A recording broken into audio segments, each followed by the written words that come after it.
자, 안녕하세요. 자, 오늘은 대주제 2 근대 국민국가 수립운동 주제 5번째 해당되는 개화정책에 대한 반발이 거세지다 두 번째 수업 시간입니다. 자, 여러분들은 교과서 106페이지 펼쳐주시기 바랍니다. 자, 지난 시간에는 개화에 반대한 위정척사운동과 1882년 이모년에 일어난 구식군인의 봉기인 이모군란에 대해서 살펴보았습니다. 자, 1860년대에는 통상수교 거부운동, 1870년대에는 개화 반대운동, 1880년대에는 조선 책략 유포로 친중국, 결일본, 연미국을 골자로 한 외교 전략이 나오면서 미국과의 수교를 주장하였고 조미소 통상조약이 체결되기도 하였습니다.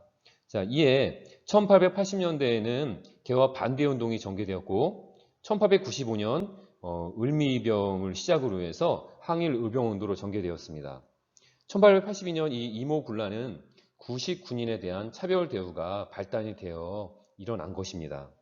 이 과정에서 흥성대원군은 신식 군대인 별기군을 폐지하고 개화 추진기구인 통리기무하문도 폐지하면서 개화 정책을 약화시켰던 것이죠. 자, 결국 이모군란은 청군의 진압으로 마무리되었고 그 책임을 물어서 흥성대원군은 청으로 압송되어 갔습니다. 자, 그럼 1882년 이모군란 그 이후 조선의 상황은 어땠는지 하나하나 살펴볼 수 있도록 하겠습니다. 자, 이모군란 이후 조선의 상황은 청의 영향력이 더욱 증대되었다는 점이 중요합니다.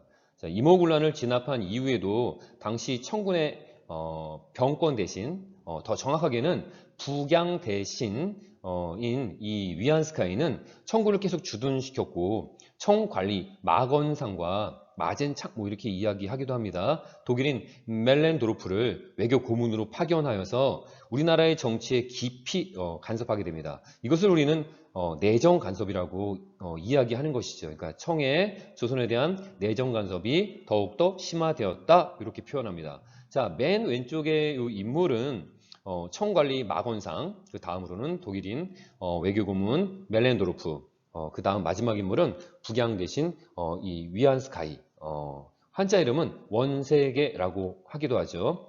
자, 아래 사파는 이모군란 이후 조선의 그 현실을 풍자한 풍자와 그림입니다. 자, 뒷짐을 지고 있는 이 조선인 뒤에서 속삭이고 있는 사람은 누굴까요? 바로 위안스카이라고 하는 자입니다. 이 위안스카이가 조선 정부를 조종하고 있는 것을 묘사한 것이죠. 자, 이것은 조선에 대한 청의 내정 간섭이 매우 심화되었다는 것을 보여주는 사례이기도 합니다. 이 북양 대신 위안스카이가 청나라 조정으로부터 권리를 위임받아서 외교를 포함한 그 대외 통상 등의 업무를 처리하였던 것이죠. 자, 다음으로 이 1882년 조청 상민 수령 무역장정을 체결하여서 청상인이 조선에서의 특권을 경제적 특권을 보장받아서 청은 당시 경제적 침략이 일본보다 능가하게 되는 양상이 나타나게 되는 것이죠. 자, 따라서 이때까지만 하더라도 일본보다 청의 영향력이 더욱더 강했다고 볼 수 있는 것입니다. 이 조청 상민 수령 무역장정은 그 이름 그대로 조청, 조선과 청나라 간 상민, 자산꾼들을 얘기하는 거죠. 즉 개인 무역에 있어서 수륙, 육로와 해로 모두에 관한 무역에 관한 모든 것들에 대한 장정, 조약이 아닌 글로 적어서 널리 알리는 통보 규정을 말하는 것입니다. 이 외국 상인과의 무역 활동은 그전 개항장에서 심리 이내만 허용되었는데요. 거류지 무역 이렇게 이야기하는데 이 청상인은 허가만 받으면 거류지를 떠나서 내륙에까지도 무역 활동을 할 수 있게 된 것이죠. 자, 청의 영향력이 이렇게 커지게 되면서 청상인이 대거 조선 상권에 진출하여서 개항 후 조선의 시장을 독점하던 일본 상인과 치열한 각축전, 경쟁을 벌이게 된 것입니다. 자, 아래 조청상민 수령 무역장정의 제4조를 정리한 도표를 살펴보면 청과 조선은 북경과 한양의 양화진에서 계잡무역을 할 수 있다라고 표현되어 있죠. 자, 여러분 요즘에 그 예능 프로그램에서 유산슬이라고 유재석이 합정역 5번 출구 노래 불렀는데 그거 들어보셨나요? 합치면 정이 되는 합정이라는 가사가 있는데요. 바로 이 양화진이라고 하는 곳이 지금의 마포구 합정동 일대를 말하는 것입니다. 자, 한강나루 일대에서 이 상업활동 인구가 집중되어 있기 때문에 외국 상인이 무역활동하기에 매우 적합한 장소였던 것이죠. 자, 계잡무역이라고 하면 외국 상인이 상품을 보관하고 숙박하면서 상업활동을 하는 이런 행태를 말하는 것인데 계양장 밖에서의 내륙 통상권이 인정되면서 청상인에게 우리의 그 계양장의 객주나 여각 등 이 여간업을 한다거나 아니면 창고업을 하는 이 조선의 업자들은 큰 타격을 받을 수밖에 없었던 것이죠. 자, 여러분, 그 이모군란 당시 구식군인들이 그 일본 공사관을 방화하는 사건이 벌어지는데요. 이 사건으로 1882년 8월 달에 조선과 그 일본 사이에 제물포 조약이 체결되었고요. 이모군란으로 그 입은 피해에 대해서 배상금을 지불하고 그 일본 공사관 경비를 위한 약 한 200명 정도의 일본군 주둔을 허용해서 우리나라 역사상 최초로 외국군이 우리나라에 주둔하게 된 조약이 되어버렸던 것입니다. 자, 결국 1882년 이모군란의 결과 청나라와는 조청상민 수륙무역장정을 체결하였고요. 일본과는 제물포 조약을 체결하게 되었습니다. 자, 교과서 106페이지 하단의 자료 톡톡의 내용입니다. 조청상민 수륙무역장정과 이 청일의 경제 침투를 청과 일본으로부터의 그 수입액 비율 비교 도표를 제시하고 있습니다. 자, 제4조의 핵심 내용은 조선의 양화진, 아까 마포 합정이라고 했죠. 자, 서울에 들어가 그 상점을 열고 영업소를 개설할 수 있도록 하면 결국 계양장 심리 내의 거류지 무역에서 벗어나서 청의 상권을 확대할 수 있는 조항인 것이죠. 자, 이후에 청의 조선을 상대로 한 이 무역량 비율은 일본에 비해서 점차로 늘어나게 되면서 상대적으로 일본의 조선에 대한 무역량은 줄어들게 된 것을 우리는 도표를 통해서 확인해 볼 수가 있습니다. 자, 그렇다면 일본은 과연 이 상황을 가만히 보고만 있었을까요? 네, 조선에 대한 이 영향력의 확대로 경쟁 구도가 더욱 심화될 수밖에 없었겠죠. 결국 청일 간의 이러한 대립은 1894년도 청일 전쟁으로 치닫게 되는 것입니다. 자, 이모군란 때 흥선대원군은 이 개화정책을 백지화하면서 별기군과 개화정책기구인 통리기무화문을 폐지했었죠. 자, 근데 이 흥선대원군은 결국 청으로 압송되어 갔습니다. 자, 그리고 고종이 다시 개화정책을 계속 추진하게 됩니다. 야, 참 안타깝네요.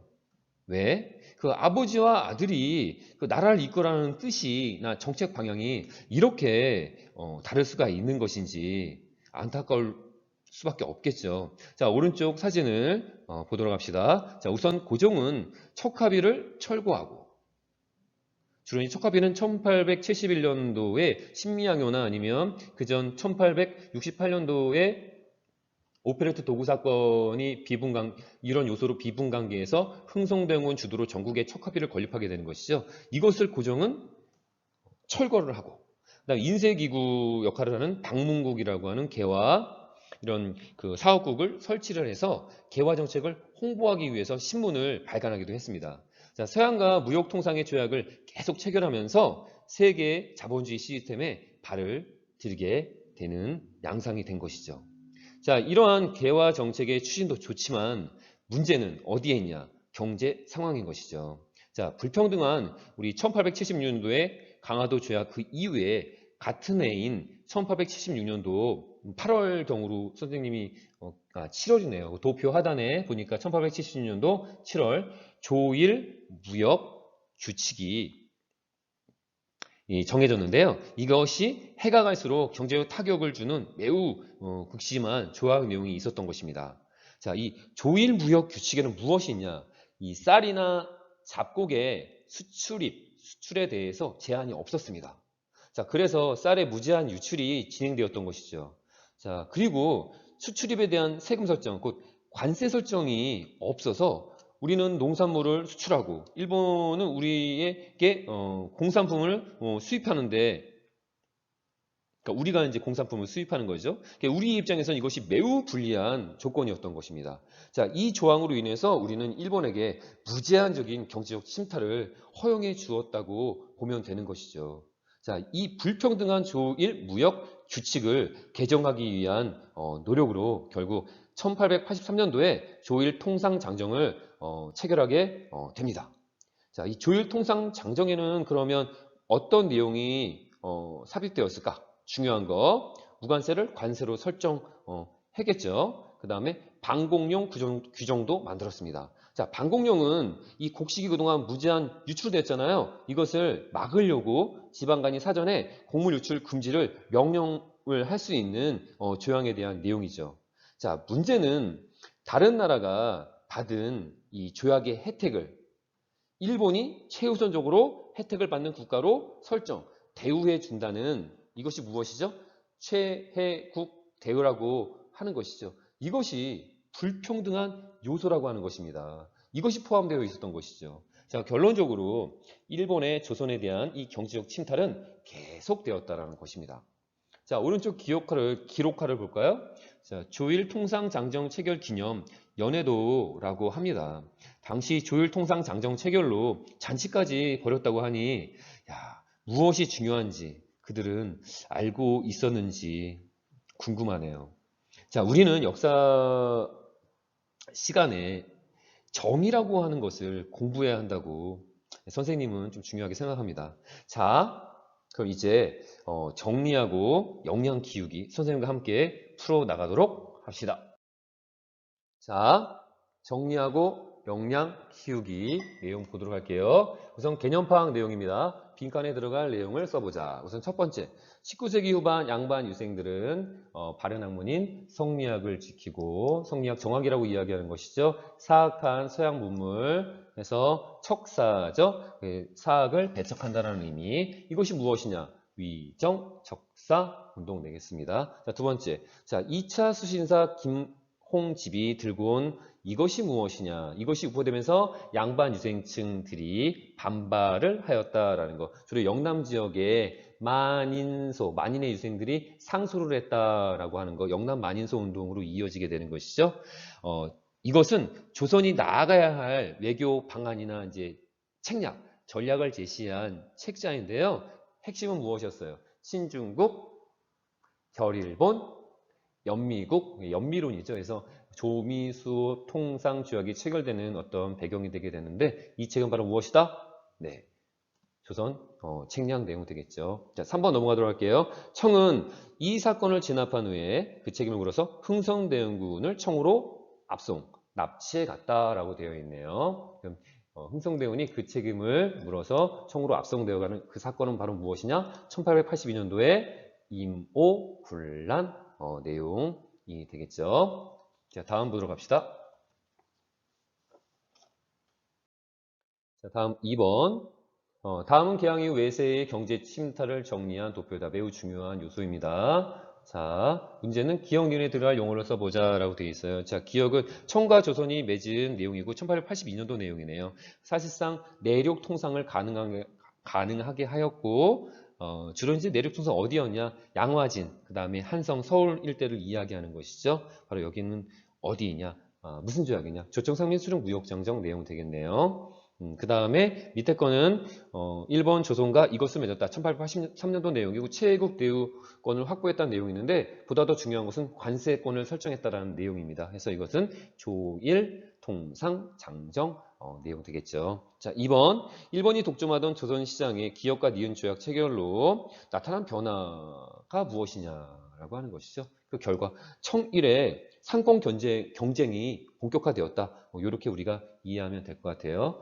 결국에는 조선이라는 시장을 두고 청과 일본 상권의 대립은 결국에는 1894년도 청일 전쟁으로까지 이어지게 되는 것이죠. 다음 보도록 할게요. 다음 자료를 읽고 탐구와 토론을 해보자 라고 되어 있습니다. 자, 가볼게요. 조선 책략 내용에 다시 한번 언급되고 있네요. 영남 만인소의 상소문 내용이니까 조선 침략을 받아들이는 내용이겠어요? 아니면 반대하는 내용이겠어요?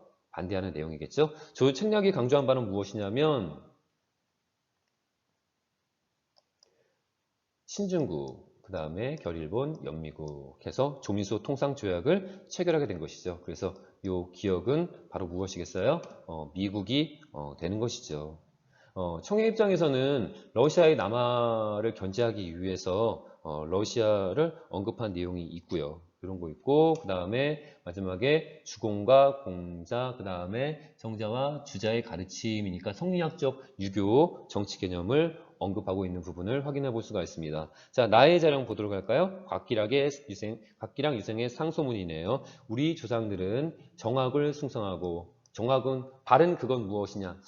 성리학적 유교 질서의 논리 이어 이야기하는 것이죠. 위정척사 생각하시면 되겠네요. 그 다음에 정도를 옹호하고 뭐 이런 입장입니다. 사교를 배척한다. 위정척사 내용입니다. 자, 근데 이것은 재밌는 게 무엇이냐면 기계에 관한 기술과 그 다음에 농업 및 신목에 대한 책이 만약 이익이 된다면 또한 선택하여 시행할 것이다 라고 되어 있기 때문에 기본적으로 개화에 대한 개화에 대한 이런 것들을 반대하는 위정척사와는 조금 다르게 기계나 기술, 농업 부분, 식목 부분에 대해서 좋은 것들은 받아들이자라는 입장을 취하고 있습니다. 그렇죠? 그래서 우리는 이 문제를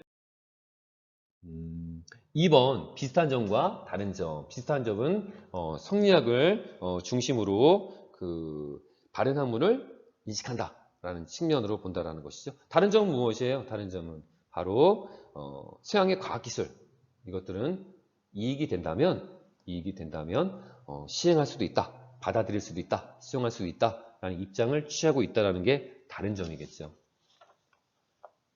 자, 그리고 자, 마지막 문제인가요?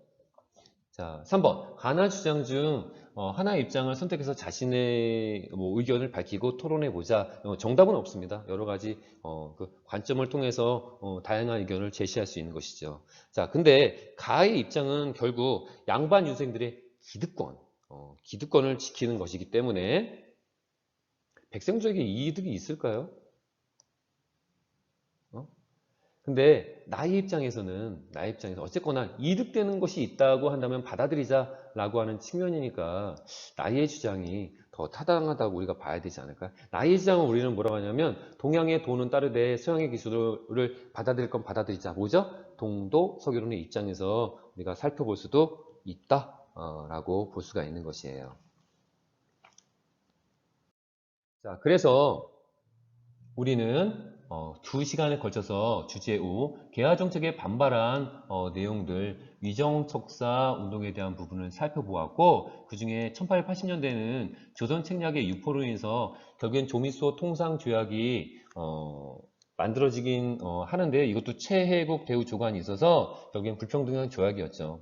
그 다음에 군인들의 봉기 내용은 1882년도 이모군란 내용을 다시 한번 여러분들 떠올리시면 될 것 같아요. 근데 이제 그 결과 재물포조약이나 그